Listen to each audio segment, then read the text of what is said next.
Muy buenas tardes, ¿qué tal? Bueno, vamos a dar comienzo al Ateneo que el licenciado Larredo y la licenciada Cerdán han preparado para compartir con nosotros. Les damos la bienvenida a este espacio y les agradecemos el tiempo que están destinando al mismo. Muchas gracias. Con ustedes, el licenciado Larredo y la licenciada Cerdán. Bueno, buenas tardes. Le damos la bienvenida con la licenciada Cerdán, con Mariana. Agradecerle por tomarse este tiempito para escuchar un ratito lo que vamos a hablar, de la temática que tenemos preparada para hoy. Agradecerle al hospital por el espacio, a Rosa como coordinadora del servicio de rehabilitación por darnos el espacio para poder charlar un poquito de estos temas que son más comunes de lo que uno cree que son. Así que, bueno, para empezar, vamos a compartir. Bien. Bien. La idea era que nosotros pudiéramos hablar un poquito sobre el envejecimiento del sistema osteoarticular y del aparato locomotor y del riesgo de las caídas, que esto puede llegar a significar, la importancia que puede llegar a tener en este tipo de patologías a través de este proceso de envejecimiento que ocurre, lamentablemente, inexorablemente nos llega a todos, y que en este transcurso, en el devenir desde el nacimiento, el crecimiento y la progresión, sobre todo con respecto a la adquisición de determinadas posturas y cosas que pueden llegar a incidir sobre el aparato osteoarticular, lo podamos, desde el punto de vista kinésico, lo podamos diferenciar, poder observarlo, evaluarlo, para que poder atenuar con el correr del tiempo estas patologías que resultan ser bastante complicadas al momento de que uno va envejeciendo y va perdiendo determinadas funciones con el correr del tiempo. Después va a hablar Mariana, justamente en relación a que muchos de estos procesos de deterioro, de envejecimiento del aparato osteoarticular, tiene relación con los riesgos y las posibles caídas y con lo que eso conlleva en un adulto maduro. Y a veces no en adultos tan maduros tampoco.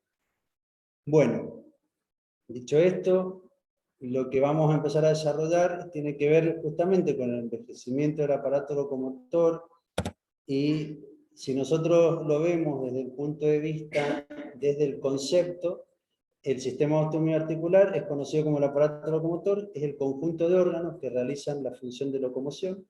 Esta locomoción, la característica que tiene principalmente es que es considerada como una función que es la que realiza los movimientos que permiten que la persona se traslade de un lugar a otro.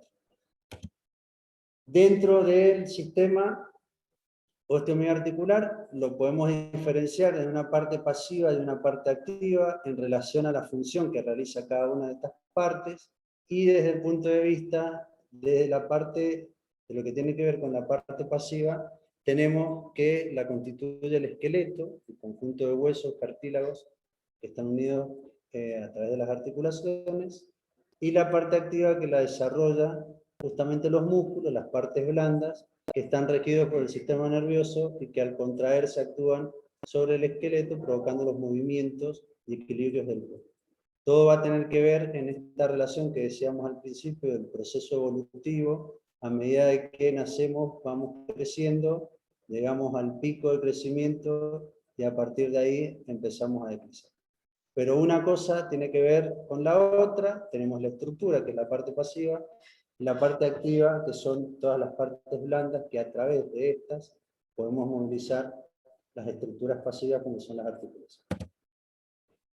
Los factores que influyen sobre este tipo de desarrollo del sistema osteoarticular tienen que ver en 4 puntos. Empezamos con estos dos: el sistema nervioso y las glándulas endocrinas tienen que ver justamente con este desarrollo. El sistema nervioso, que regula los procesos del organismo y específicamente sobre el sistema, interviene en la regulación de la actividad muscular, así como en la función trófica o de nutrición de los órganos de este aparato mediante el mecanismo nervioso reflejo. Sin tener este sistema nervioso en óptimas condiciones, probablemente, obviamente, el aparato osteomiarticular no se desarrolla de manera adecuada. Desde el punto de vista de las glándulas endocrinas, son las que regulan principalmente los procesos metabólicos del organismo, y en particular sobre el sistema osteomiarticular, actúan justamente regulando el metabolismo de los minerales que se depositan en los huesos mediante la acción de determinadas hormonas, como pueden ser la hormona del crecimiento, la somatotrópica y la hipófisis y la paratiroidea, perdón. Son glándulas que inciden sí o sí en el desarrollo justamente del sistema.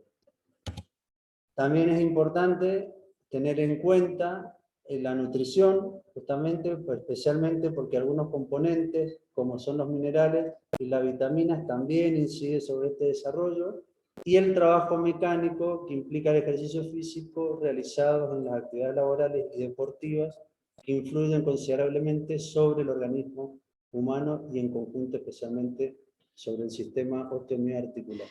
Desde el punto de vista del trabajo biomecánico, es donde nosotros como kinesiólogos empezamos a hacer un tipo de evaluación en la etapa justamente del crecimiento. Tiene que ver mucho después con las actividades laborales que tenga esa persona o la actividad deportiva que tenga, tanto recreativa, federada o si es algún deportista de élite.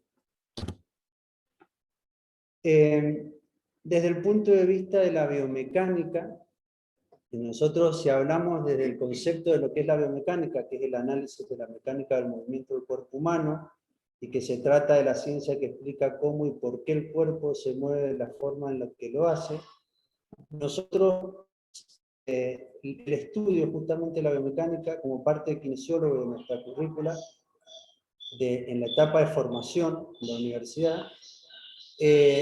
es la base para que nosotros podamos entender en qué eje, en qué plano se mueve una articulación y bajo qué circunstancias se mueve y a través de qué se puede llegar a mover.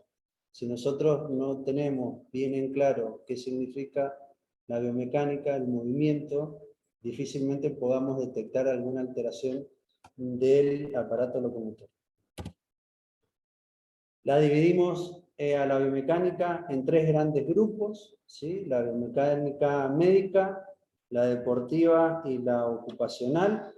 La médica evalúa las patologías que aquejan al hombre para generar soluciones capaces de evaluarlas, repararlas o paliarlas.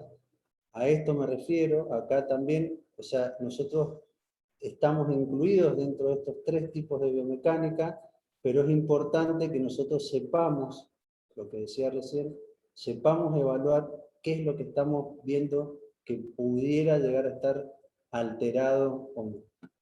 Desde el punto de vista de la biomecánica deportiva, analiza la práctica deportiva para mejorar su rendimiento, desarrollar técnicas de entrenamiento y diseñar complementos, materiales y equipamientos de altas prestaciones. El objetivo general de la investigación biomecánica deportiva es desarrollar una comprensión detallada de los deportes mecánicos específicos y sus variables de desempeño para mejorar el rendimiento y la reducción de la incidencia de las lesiones. La evaluación desde el punto de vista de la biomecánica deportiva tiene que ver justamente con la reducción de los factores de riesgo que puedan llegar a aparecer de algún determinado gesto deportivo en un determinado deporte. ¿Por qué es importante desde el punto de vista del envejecimiento del aparato locomotor? Porque la articulación, cuando la exigimos por demás, cuando aparece alguna lesión por sobreuso, independientemente de la articulación que nosotros utilicemos en ese deporte, o que se utilice más en ese deporte específicamente, lo que va a generar es que con el correr del tiempo, generar alguna lesión por sobreuso, por ende, justamente a largo plazo, ya en la etapa de la vejez, esa articulación tenga un desgaste mucho mayor que otras y pueda aparecer o tener alguna incidencia, alguna lesión característica en relación a la actividad que ha hecho, a la actividad deportiva que ha hecho durante toda su vida. Por eso la importancia de que nosotros hablamos de la reducción de los factores de riesgo de lesión y la importancia de evaluarlos desde edades tempranas. Desde el punto de vista de lo ocupacional, estudia la interacción del cuerpo humano con los elementos con que se relacionan diversos ámbitos, tiene que ver con la actividad del trabajo y de lo que hagamos. Nosotros, por ejemplo, siempre ponemos el ejemplo que los kinesiólogos vemos muchas lesiones del manguito rotador, que no tienen, del manguito rotador del hombro, que no tienen que ver muchas veces pura y exclusivamente con un trauma directo ni con alguna actividad deportiva, sino tiene que ver con alguna actividad de ocupación. Le pasa generalmente a los docentes que se pasaron años escribiendo en una pizarra y con una elevación permanentemente de hombro y con una rotación externa por sobreuso y sin tener que estar realizando alguna actividad de impacto o de fuerza, terminan generando un síndrome del manguito rotador, un síndrome subacromial, con la consecuente lesión de uno de los músculos del manguito rotador, que puede ser el supraespinoso. Por eso la importancia de saber también esa persona qué actividad tiene o cuál es la actividad que ha tenido en el transcurso de su vida. Bien, ¿por qué hacemos mucho hincapié en relación a la evaluación cuando nosotros, y ya lo he repetido varias veces, desde la etapa del crecimiento hasta la edad adulta? Porque lo que buscamos generalmente son las alteraciones posturales. ¿Sí? Estas alteraciones posturales, que como podemos ver en esta primera imagen, tiene que ver justamente con la aparición a largo plazo, o a corto plazo, o a mediano plazo, de alguna patología de tipo tendinosa que después puede terminar generando alguna lesión a nivel articular, o a nivel más del cartílago. Si vemos la primera posición, es una posición de perfil normal. En la segunda, una anteversión pélvica con una hiperlordosis compensada con una hipercifosis, con una antepulsión de la cabeza y del cuello. Y la última, con una rectificación de la columna lumbar y con también una antepulsión de la cabeza y generalmente del telón, con una retroversión pélvica, con un recurvatum de rodilla, en la 2 con un flexo de rodilla. Bueno, todos estos ejes biomecánicos alterados terminan a largo plazo, vuelvo a insistir, o a mediano plazo, generando alguna alteración de los ejes biomecánicos, por ende, por consecuencia a largo plazo, van a terminar incidiendo sobre el sistema osteomioarticular y el equilibrio, como bien dice acá María. Todo tiene que ver la importancia de poder evaluarlo y poder determinar que esto es así. Si vemos esta imagen de una radiografía, es una basculación pélvica, un descenso de una cadera con respecto a la otra, principal causa de dolor a nivel lumbar, y obviamente principal a nivel deportivo, principal causa también de lesiones musculares por acortamiento de la cadena posterior, sobre todo de los isquiotibiales. La importancia de poder evaluar y determinar que esto existe y que está dentro de un paciente es importante, sobre todo si hace actividad física, ¿sí? Independientemente de que haga algún deporte federado. Pero esto a largo plazo va a terminar incidiendo porque, si vemos este espinograma, la basculación pélvica tiene que ver, y generalmente está asociada a la escoliosis, que es una desviación lateral de la columna, lo que genera a nivel de los discos intervertebrales es que haya una presión mayor de un lado con respecto al otro. Por consecuente, nosotros tenemos entre cuerpo y cuerpo los agujeros de conjunción, que es por donde salen los nervios que inervan, en este caso, los miembros inferiores. Por consecuente, esos agujeros de conjunción, al tener esta escoliosis, la desviación lateral de la columna, lo que genera es que se comprima más un lado con respecto al otro, los ejes de carga varían y también pueden aparecer dolores a ese nivel. Por eso la importancia, repito, de que si nosotros nunca supimos, porque nadie nos evaluó o nadie nos dijo que teníamos una basculación pélvica, independientemente del deporte, tiene que ver con un eje alterado desde la etapa del crecimiento. Y son pacientes que por ahí llegan a los 60, 65 años sin saber que lo tienen y con un dolor lumbar que no saben a qué asociar.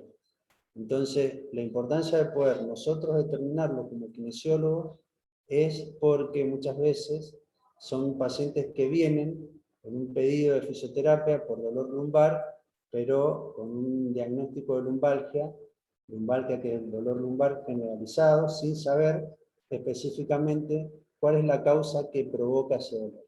Y muchas veces esta evaluación, que es simple, es solamente poder pedirle al paciente que se saque la remera, la camisa, lo que tenga puesto, y poder evaluar ese posicionamiento de la pelvis, puede ser una de las causas que pueda estar generando algún proceso inflamatorio o irritativo de algún nervio a nivel lumbar. Esta segunda imagen, lo que les decía, generalmente está asociada a la escoliosis a la basculación pélvica. Muchas veces la escoliosis se compensan y no existe basculación. Por eso la importancia de evaluar, para determinar si es una escoliosis con basculación o si es una escoliosis que está compensada y no tiene ninguna basculación. También evaluamos desde la parte dorsal si los pacientes tienen alguna escápula alada. Las escápulas aladas terminan determinando una antepulsión de hombro. Esa antepulsión de hombro generalmente viene acompañada con una hipercifosis y con una antepulsión de la cabeza y del cuello. Lo que me va a generar esto es una rectificación cervical, una contractura permanente de los trapecios, un acortamiento del pectoral, ¿sí? Una acromio clavicular desplazada hacia adelante, y como decíamos recién, por debajo de la acromio clavicular pasa el tendón del supraespinoso, y este acortamiento lo que genera es una disminución del rango de movilidad de esta articulación, aparte de la debilidad de los músculos de la espátula. Entonces, esto que nosotros lo podemos evaluar en la edad temprana o en el adulto joven, después termina incidiendo con el correr de los años y dependiendo de la actividad que haga, hoy muy común la actividad de oficina, para que justamente cuando lleguen a los 55, 60 años, tengan todo un proceso degenerativo a nivel de la columna, pérdida de rango de movilidad de la articulación del hombro, de la glenohumeral, debilidad justamente de los músculos del dorso y de la zona abdominal, y dolores generalmente a nivel lumbar. Entonces, todo esto lo podemos atenuar o disminuir con una evaluación previa. Si ustedes me escuchan, la evaluación, creo que lo he repetido como 20 veces, es de manera sistemática, nosotros insistimos con respecto a este tipo de evaluaciones para bajar la mayor cantidad de los factores de riesgo que pueden aparecer de lesión o de alguna patología. Después tenemos los distintos tipos de pelvis. En el hombre es más alta, en la mujer es más ancha. Generalmente en la mujer que es más ancha se produce un valgo de rodilla, no en todas. Digamos que la cadera más ancha genera que el ángulo Q de la rodilla esté un poquito más acentuado. También tenemos que tener en cuenta estos ejes biomecánicos de los miembros inferiores, cuando pisamos, cuando están normal, cuando están las rodillas en varo, famoso chueco, y cuando están las rodillas en valgo o las rodillas en X. Teniendo en cuenta esto, podemos determinar o suponer que esta cara interna de la rodilla va a sufrir mucho más, ¿sí? Con respecto a la cara externa, la cara interna, ¿sí? La rotación externa, la rotación interna del fémur se va a ver un poco disminuida. Bueno, todas cosas que tenemos que tener en cuenta, y este tipo de rodillas generalmente está asociado a una forma de pisar, no siempre se da, pero es importante que lo evaluemos y determinemos, como es el pie plano. Generalmente el pie plano, no siempre, está asociado a un valgo de rodilla. Tenemos los tres tipos de pies más comunes, el normal, el pie plano y el cabo. Si nosotros lo evaluamos en una vista posterior, lo que vamos a evaluar justamente es el tendón de Aquiles, que en un pie plano o un retropié pronado, el grado de incidencia del proceso inflamatorio es a este nivel. que justamente es la zona crítica del tendón, donde menos vascularización tiene, y es en la zona donde más se rompe, justamente por eso, porque tiene menos vascularización, empiezan a aparecer desde el punto de vista histológico engrosamiento del tejido, que con el tiempo llegan a microrupturas y a una ruptura total o parcial. Este es un eje normal y este es un talovaro o un retropié supinado. Estas son las formas en las que se ven los distintos puntos de apoyo del pie y cómo cambian los ejes de carga dependiendo justamente de la forma de pisar de cada uno de estos tres pies. Después que nosotros hacemos este tipo de evaluación, lo que también tenemos que evaluar es cómo se encuentra la elongación, la flexibilidad y el rango óptimo de movilidad, porque todo va de la mano. Nosotros decimos que la elongación se produce como resultado de una contracción muscular excéntrica en los dos extremos del músculo, que la flexibilidad es la capacidad que tiene una articulación para realizar un movimiento articular con la máxima amplitud posible. Esta capacidad viene condicionada por dos factores principales, que es el tipo de la articulación y la capacidad de estiramiento de los músculos implicados.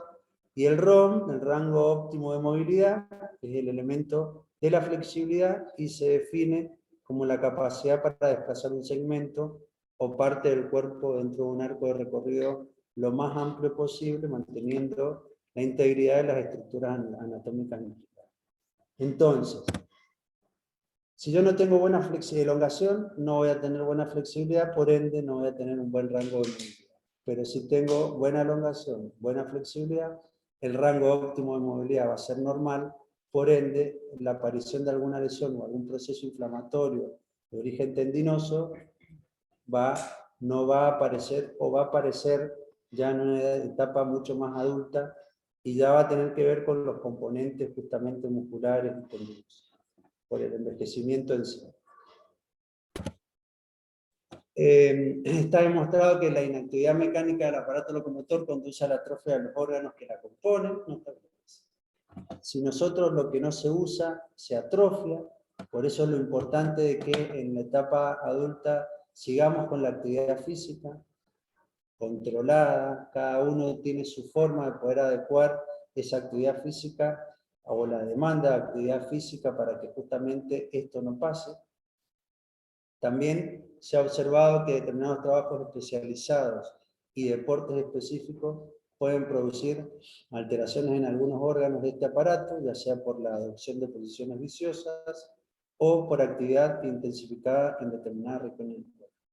Esto lo decíamos recién, los deportistas de élite que, por ejemplo, un jugador de vóley que en los 10 años de su vida productiva a nivel profesional remata promedio 5.000, 6.000 remates al año, calculen ustedes que ese hombro en la etapa ya de la adultez o de la vejez va a tener un deterioro mucho más importante. Y también lo que poníamos recién como ejemplo, el de la docente o el docente que se pasó años escribiendo en una pizarra sin tener idea que justamente a largo plazo va a terminar generando una lesión del manguito rotador. Bueno, el envejecimiento es un proceso multifactorial, pero fundamentalmente biológico. El porcentaje más o menos es la herencia del 35% y los factores medioambientales. Nosotros muchas veces creemos que este porcentaje es mayor en relación a esto, pero justamente esto tendría que bajar si nosotros tuviéramos en cuenta determinados parámetros o determinadas evaluaciones. Hay cosas que con esto obviamente no lo podemos manejar y esto tampoco, pero esto sí lo podemos llegar a modificar en cierta forma. Perdón. En la Organización Mundial de la Salud, desde el punto de vista del concepto, desde un punto de vista biológico, el envejecimiento es la consecuencia de la acumulación de una gran variedad de daños moleculares y celulares a lo largo del tiempo, lo que lleva a un descenso gradual de las capacidades físicas y mentales, un aumento del riesgo de enfermedad y finalmente a la muerte. La Organización Mundial de la Salud ha declarado la década del envejecimiento saludable del 2021, el año que estamos cursando, hasta el 2030. Hay un montón de, si ustedes se meten en la página de la Organización Mundial de la Salud, hay un montón de cosas que tienen que ver justamente con esta declaración de la década del envejecimiento saludable, de un montón de trabajos donde hablan justamente y específicamente de esto. Y de la expectativa de vida también, que cada vez es mayor. Exactamente. Como dice Mariana, es tal cual, es así. Apuntar a la prevención y calidad de vida, porque cada vez vivimos más años. Exactamente, y esos años, como dice Mariana, ese aumento del promedio de vida tiene que ser no solamente de lo cronológico, sino en tener una buena calidad de vida. El objetivo es que la expectativa de vida saludable aumente a la velocidad que lo hace la esperanza de vida, y debe ser una oportunidad para mejorar justamente esto que estábamos diciendo recién. Las características del envejecimiento: es universal, progresivo, irreversible, heterogéneo, individual, deleterio e intrínseco. Universal, que es propio de todos los seres vivos. Progresivo, que al transcurrir la vida se producen efectos sobre el organismo que al acumularse originan los cambios propios del envejecimiento. Irreversible, porque no puede detenerse ni revertirse. Detenerse en cierta forma, algunas patologías puede ser, pero no son reversibles. Heterogéneo, cada especie tiene una velocidad característica de envejecimiento, pero la velocidad de declinación funcional varía enormemente de sujeto a sujeto y de órgano a órgano, dentro de la misma persona, dependerá de lo que haya hecho toda su vida. Lleva a una progresiva pérdida de la función.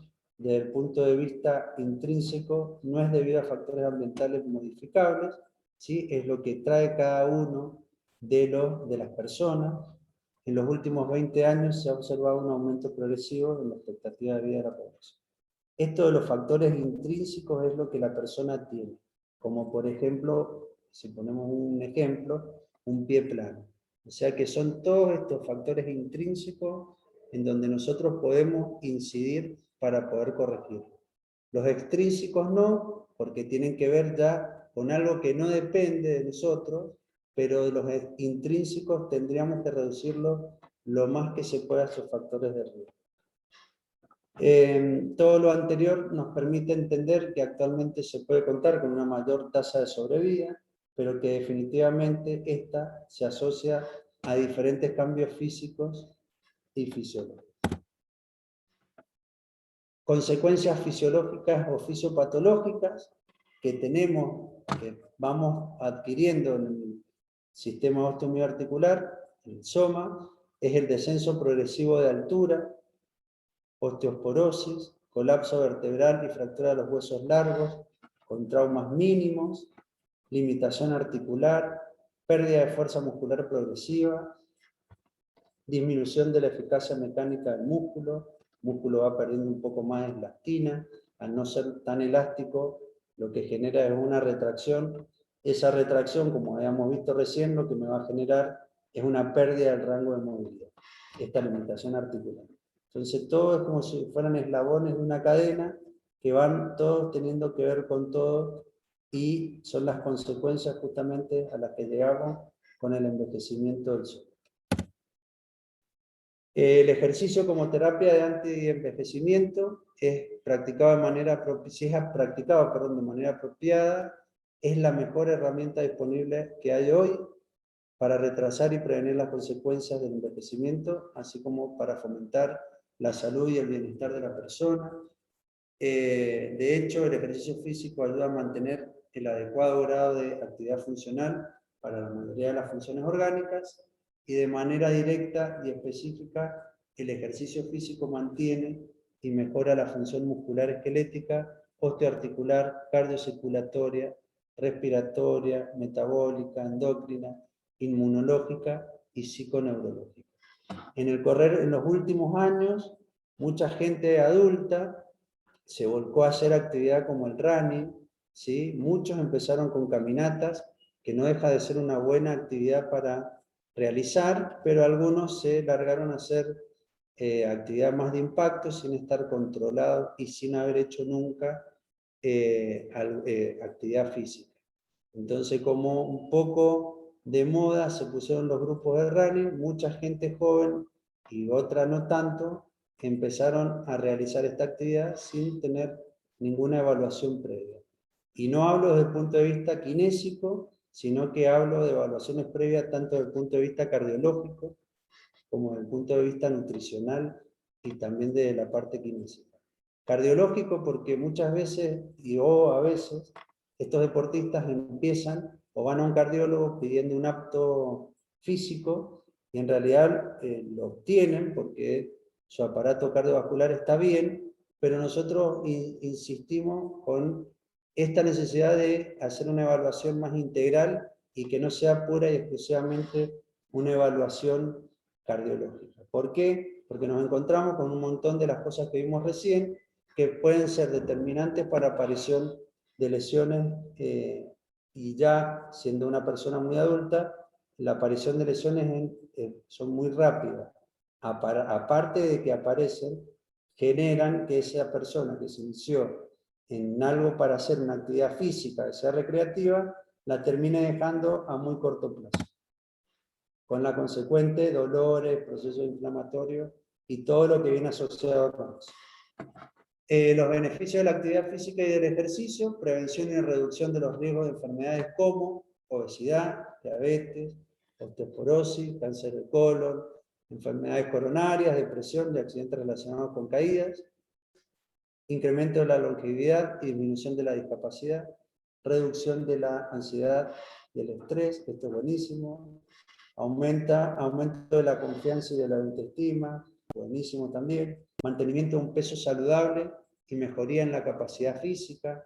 Si yo tengo un peso dentro de lo normal y no tengo masa grasa por demás que la masa muscular, obviamente que la capacidad física va a ser distinta, voy a poder tener una mejor oxigenación para poder hacer por lo menos caminatas más largas, desde el punto de vista de una caminata. Por eso la importancia de mantener justamente un peso saludable. Y el fortalecimiento de los músculos y de los huesos, todo esto como beneficio de la actividad física y del ejercicio. Mejora del estado de ánimo, mejora en patrones de sueño, minimiza el cambio biológico relacionado con el envejecimiento, revierte los síndromes por desuso, previene las enfermedades crónicas, controla y mejora los síntomas de enfermedades crónicas y maximiza la salud psicológica. Repito, esto es importante, va todo de la mano con todo. Y para terminar y darle paso a Mariana, hoy, 1 de octubre, la Organización Mundial de la Salud determinó, hoy no a partir de hoy, sino de hace ya unos años, el 1 de octubre como el Día Internacional de las Personas Mayores. Bueno, ¿alguna pregunta en relación al envejecimiento del sistema osteomioarticular? Yo voy a continuar hablando también en relación al envejecimiento, pero más de la parte neurológica, ¿sí? De lo sensorial. ¿Alguien quiere hacer alguna pregunta en relación a lo que habló Martín?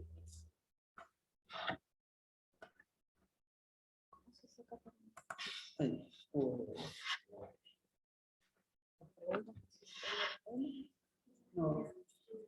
Bueno, nos vamos a avisar al fin. Bueno, en base al envejecimiento quisimos hablar, digamos, dar una pauta de todo lo anatómico en relación al envejecimiento, pero también hablar de las caídas en el envejecimiento, porque consideramos que puede llegar a ser un hito en la vida de un adulto mayor, ¿sí? No por el hecho de la caída, porque caerse se puede caer un niño, se puede caer un adolescente, se puede caer un adulto joven, pero el problema no es la caída, sino quién se cae, ¿sí? Porque cuando hablamos de adultos mayores, muchas veces ya son personas vulnerables, con un sistema osteomioarticular más deteriorado, con procesos fisiológicos más lentos a la hora de la recuperación, bueno, y una serie de órganos que no están al 100% para recuperarse, ¿sí? Y con la consiguiente consecuencia de lo que puede generar una caída. Bueno, Martín habló muy bien del concepto de lo que es el envejecimiento. Yo encontré otro concepto también dentro de la Organización Mundial de la Salud. Dice que empezamos a envejecer desde que nacemos, o sea que desde que nacemos, las células van envejeciendo y esto se genera durante todo el ciclo de vida. Y estos cambios celulares lo que hacen es limitarnos en la adaptabilidad que tiene nuestro organismo al medio, ¿sí? Cada vez nos va costando más adaptarnos al medio que nos rodea. Y el envejecimiento se da en forma diferente entre un individuo y otro, y a la vez dentro del propio individuo, sus órganos o su sistema va envejeciendo a determinadas velocidades. Por ejemplo, alguien puede tener un muy buen sistema visual, pero ya puede tener una artrosis generalizada de columna, de cadera, o al revés, otra persona puede tener muy buena audición y no ver muy bien, ¿sí? Cada órgano se envejece distinto en la misma persona. Bueno, para hablar de caídas tenemos que hablar de equilibrio, ¿sí? Porque la caída significa una pérdida del equilibrio. ¿Y qué es el equilibrio? El equilibrio es poder mantener la posición adecuada en relación a la gravedad. Esta posición puede ser sentado, yo tengo que tener un determinado equilibrio, parado, tengo que mantener el equilibrio, caminando lo mismo si voy en un vehículo. O sea, son diferentes situaciones, el equilibrio estático, el equilibrio dinámico, el equilibrio cinético, pero siempre nuestro cuerpo está actuando para mantener esa postura. El equilibrio se adquiere desde que nacemos y alcanzamos la máxima posibilidad de equilibrio a los 5 años. Esto se logra a través no solo del sistema muscular y articular, como bien explicó Martín, en relación a lo postural, sino que también hay otros sistemas que interactúan para mantener el equilibrio. Estos son el sistema visual, el propioceptivo. Dentro de nuestro sistema muscular y articular tenemos propioceptores que nos informan la posición de las articulaciones en el espacio. La vista nos da la idea de imagen, de distancia, de profundidad para poder precisar movimientos, y el sistema vestibular que se encuentra en el oído interno, que es un órgano gravitacional que detecta movimientos de aceleración, desaceleración, y es un sensor de los movimientos, sobre todo de aceleración y desaceleración de la cabeza. Toda esta información sensorial se integra en los centros del equilibrio, los núcleos vestibulares, y estos núcleos vestibulares tienen relación con respuestas motoras, ¿sí? Se asocian también al cerebelo, que es quien coordina los movimientos, y a la corteza cerebral. Como para entender un poco, acá hay un gráfico donde es como que tenemos un ingreso de información a nuestro cerebro. Yo muchas veces les explico a mis pacientes que el cerebro es como si fuera una caja cerrada. A esta caja cerrada, que no tiene idea lo que pasa afuera, tenemos una serie de informantes. Uno es el visual, como dije recién, que nos da idea de espacio, de distancia, de imagen. Otro es el vestibular, que le informa al cerebro cómo se desplaza y cómo se acelera o desacelera nuestra cabeza en relación al espacio. Y lo otro son todos los receptores que tenemos a nivel muscular para indicarnos cómo nos estamos moviendo. Toda esa información es integrada y da una respuesta, ¿sí? Pero ¿qué pasa en el envejecimiento? En el envejecimiento pueden haber un envejecimiento, y muchas veces también puede ser no equilibrado, ¿sí? Del sistema visual, vestibular, músculo-articular, que por ejemplo, una persona puede tener una catarata, que son patologías propias de la edad, o una maculopatía, donde tenemos la información visual disminuida. Podemos tener algún envejecimiento del sistema vestibular, un presbivértigo, una persona que se marea, que tiene inestabilidad. Podemos tener artrosis, donde los rangos de movilidad articular disminuyen. Entonces, toda esta información que ingresa a nuestro sistema nervioso central está disminuida. Por lo tanto, la respuesta a esa información que tenemos en el exterior también va a estar disminuida y más enlentecida. Y esto es lo que muchas veces puede generar las caídas, ¿sí? Este ingreso y egreso de información con un feedback que no es a tiempo. Bueno, ¿y cuáles son las alteraciones asociadas al envejecimiento?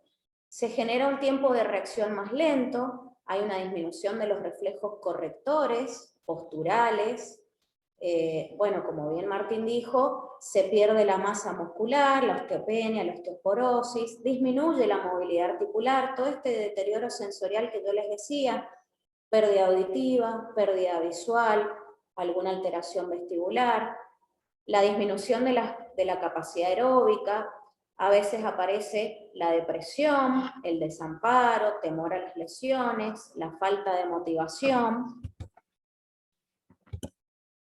Y bueno, todas estas consecuencias de las limitaciones pueden generar inestabilidad, mareos, caídas, fracturas, pérdida de fuerza, contracturas, dolor. A nivel del ámbito social, todos sabemos que a partir de los 65 años, ahora cada vez se va estirando más la pérdida del empleo por jubilación. Esto como de alguna forma disminuye también la interacción, depende de cada persona, pero es como una disminución de la actividad, ni hablar en pandemia. La pérdida del esparcimiento, la pérdida de las relaciones sociales y la pérdida de la capacidad de cuidar a terceros. Todas estas son cosas que socialmente suelen pasar en la tercera edad.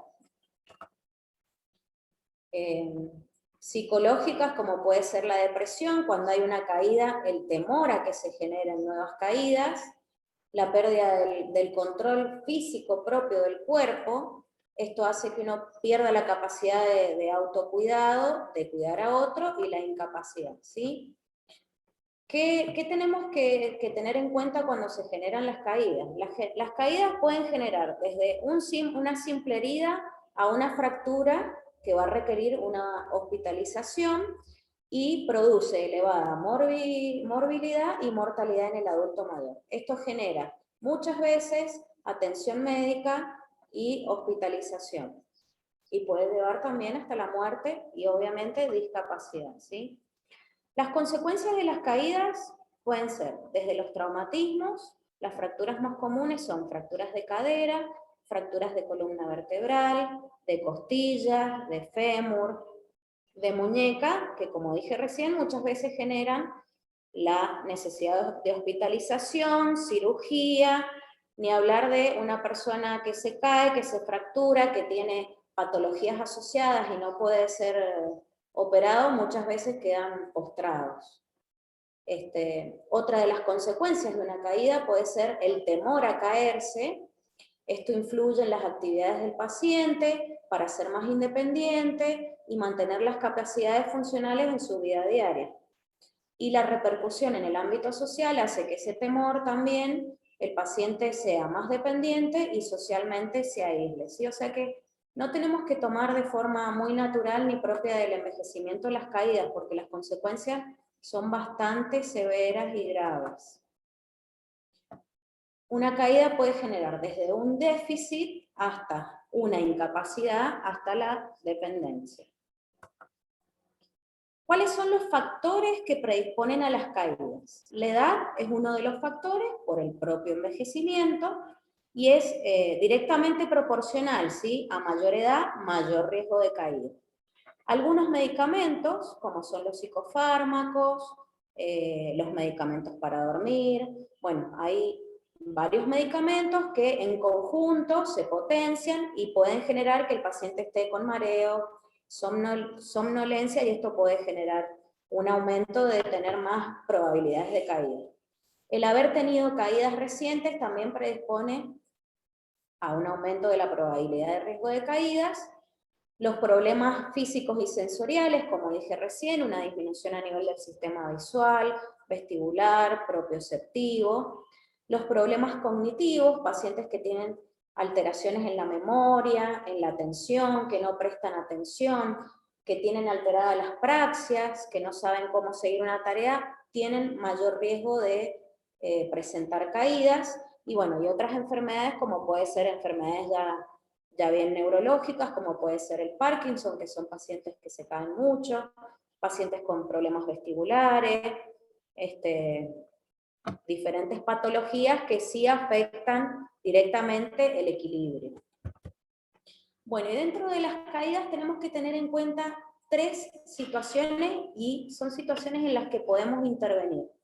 Una es el propio equilibrio, o sea, el equilibrio intrínseco, la situación de salud y de equilibrio del paciente, ¿sí? Cómo está su sistema visual, cómo está su sistema osteomioarticular, todo lo que hace al equilibrio propio. Pero a la vez también los factores que pueden influir en una caída son el entorno. No solo que el paciente tenga un mal equilibrio, sino que el entorno no colabore y la actividad que esté realizando también influye. Por eso puse como este ejemplo de la foto, ¿sí? No es lo mismo el riesgo de caída que puede tener una persona que está parada al riesgo que puede tener una persona que está subida a una silla tratando de buscar algo. Esto tiene que ver con la actividad que está realizando. Y el entorno tiene que ver con el lugar en el que nos desplazamos, ¿sí? Y el equilibrio propio. Sobre estas 3 situaciones nosotros podemos intervenir para evitar esto, ¿sí? ¿Y podemos hacer algo para evitar las caídas? Un montón podemos hacer. ¿Cómo? Desde la consulta médica, ¿sí?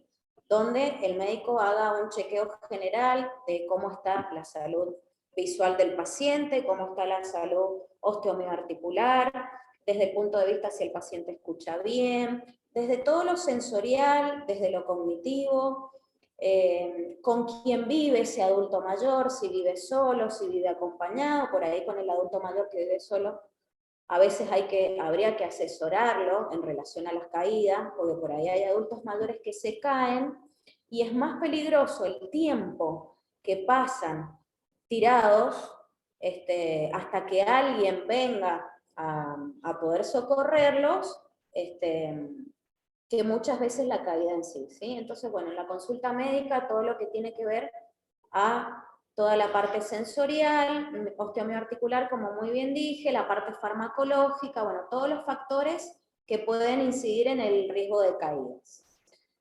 Mejorar el equilibrio del propio paciente, actuar sobre todo lo que es los factores externos en relación al medio donde la persona se mueve, que muchas veces es dentro de la casa, y las actividades que realizan.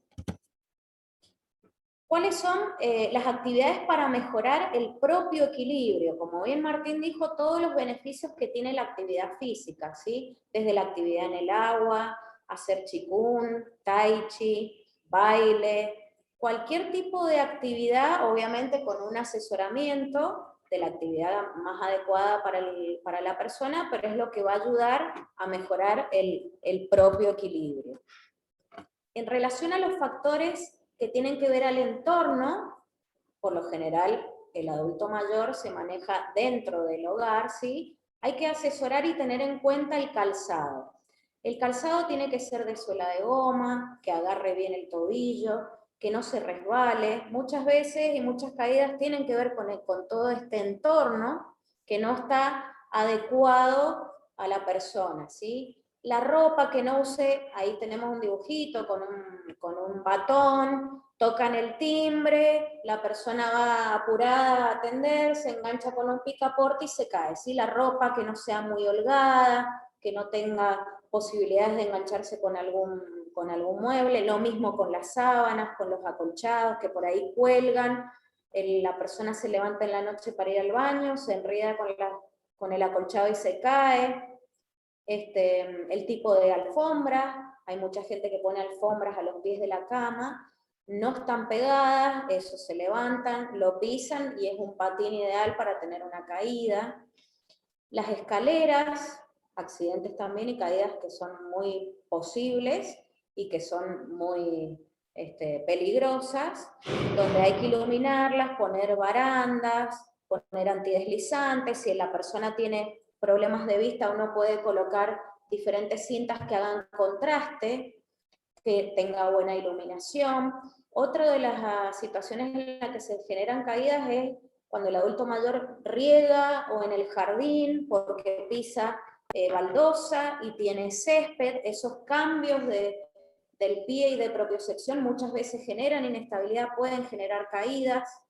He tenido pacientes que han tenido caídas por estar baldeando, porque se han resbalado, porque no tenían el calzado adecuado.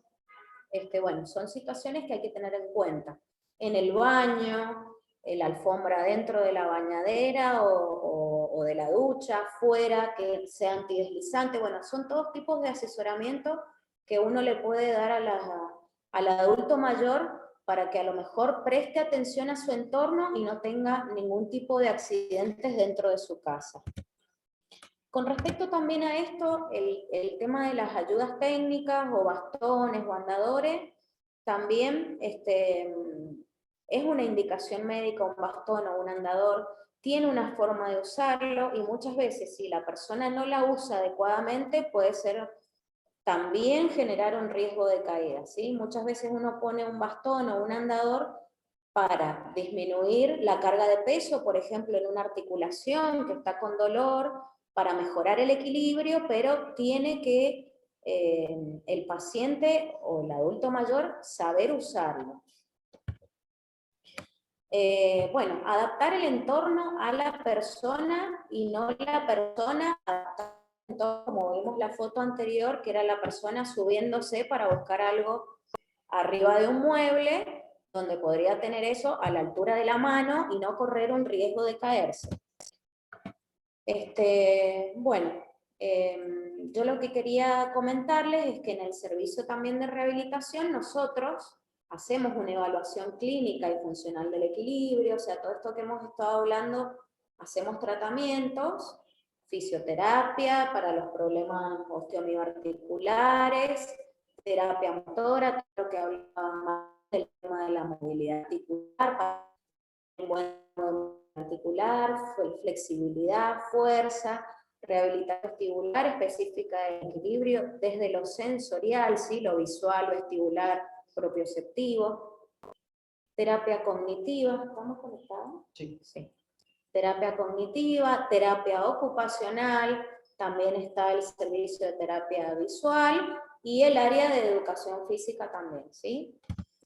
Y básicamente, desde la parte del equilibrio, bueno, lo que se hace es una anamnesis, se le pregunta al paciente si tiene cataratas, bueno, en relación a todo lo sensorial, se aplican test funcionales del equilibrio para ver cómo está funcionando el equilibrio de esa persona, más allá de específicamente cada sistema en conjunto, cómo está funcionando.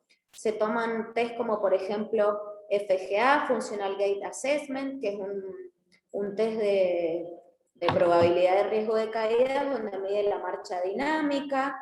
Dynamic Gait Index también toma el riesgo de caídas y el equilibrio dinámico. Test clínico de integración sensorial y balance, donde se ve cómo está el balance de la persona a nivel estático. Time Up and Go, que es bastante conocido, que rápidamente uno lo puede hacer en un consultorio y tener una pauta de si esa persona tiene riesgo de caída o no y de apoyo unipodal. Y bueno, comentarles que en el servicio de rehabilitación, en el año 2018, lo volvimos a repetir en el año 2019, hicimos un proyecto de riesgo de caídas en adultos mayores, donde quisimos hacer algo, y lo hicimos, multidisciplinario y de forma integral, donde invitamos a adultos mayores de 65 años a que se acercaran al servicio de rehabilitación, y se les ofreció una evaluación integral del equilibrio. Se tomaron test de equilibrio estático, de equilibrio dinámico, se les hizo una anamnesis, y en base a alrededor de 30 personas que vinieron a hacer esa valoración, esa evaluación, se diferenciaron como en 3 grupos. A los que tenían alto riesgo de caídas, se los invitó a realizar una terapia individual, ¿sí? Porque considerábamos que necesitaban algo más individualizado. A los que tenían un riesgo de caída moderado, se los invitó a participar del proyecto, donde fue un proyecto de actividad física, y a los que no tenían riesgo de caída, se los asesoró en actividad física que podían hacer fuera del área hospitalaria. Se realizaron actividades para estimular todos estos 3 sensores se dio terapia, en realidad no se dio, sino que se dieron charlas en relación a la parte visual, cuándo detectar una disminución visual, las cataratas, cuándo acudir, qué tipo de iluminación, para mejorar toda la parte del sistema visual. Se dieron actividades como Feldenkrais, que es una actividad que ayuda a la propiocepción. Se dio estimulación vestibular, flexibilidad, fuerza y coordinación. En esto participó el licenciado Walter Rosales, la licenciada Andrea García, Mónica Holguín, la terapista visual. Se les enseñó, en el caso de caerse, cómo levantarse del piso, sumamente importante. Y bueno, y se dio también en forma integral Qigong. La verdad que fue un proyecto bastante lindo, que lo repetimos 2 años seguidos. La segunda vez se invitó a la valoración inicial a la parte de otorrino, y bueno, con ganas de seguir haciéndolo y irlo ampliando cada vez más y hacer una evaluación mucho más integral todavía. Bueno, y como para ir terminando, la idea es que el objetivo no sea vivir más años, ya que la expectativa de vida cada vez es mayor, sino que la vida sea de calidad y merezca la pena ser vivida. Y lo importante, más allá de que nosotros en rehabilitación somos el último eslabón, desde el eslabón inicial, que es la atención primaria, hasta el último, la prevención siempre tiene que ser fundamental. Así que bueno, no sé si alguien tiene preguntas.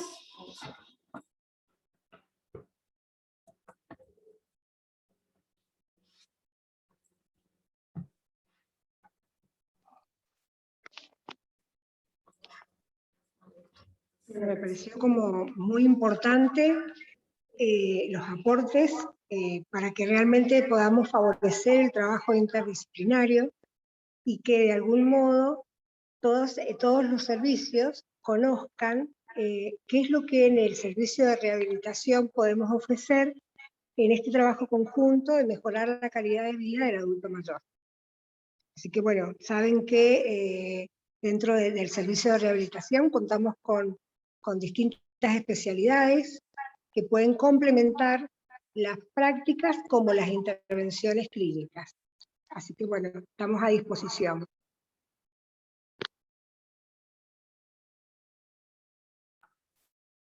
¿Alguna pregunta, alguna consulta que quieran hacer?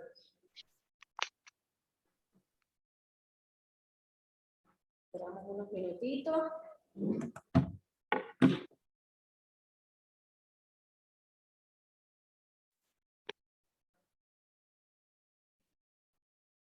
¿Quedó claro? ¿Lo contesto? ¿Un poco largo?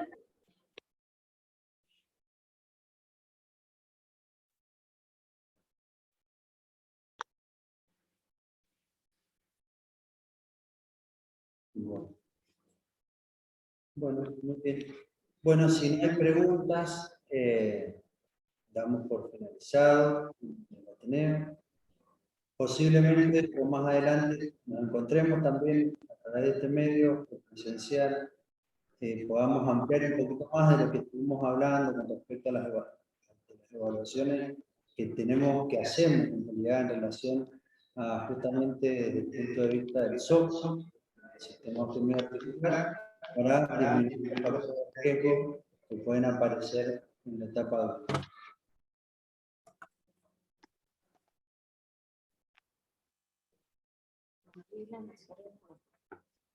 Bueno, muy bien, gracias nuevamente, agradecerle a Mariana, a Rosa, al hospital por el espacio que nos dan, y estamos para cuando necesiten ante cualquier eventual pregunta o consulta en el hospital. Adiós, hasta luego. Chao, gracias.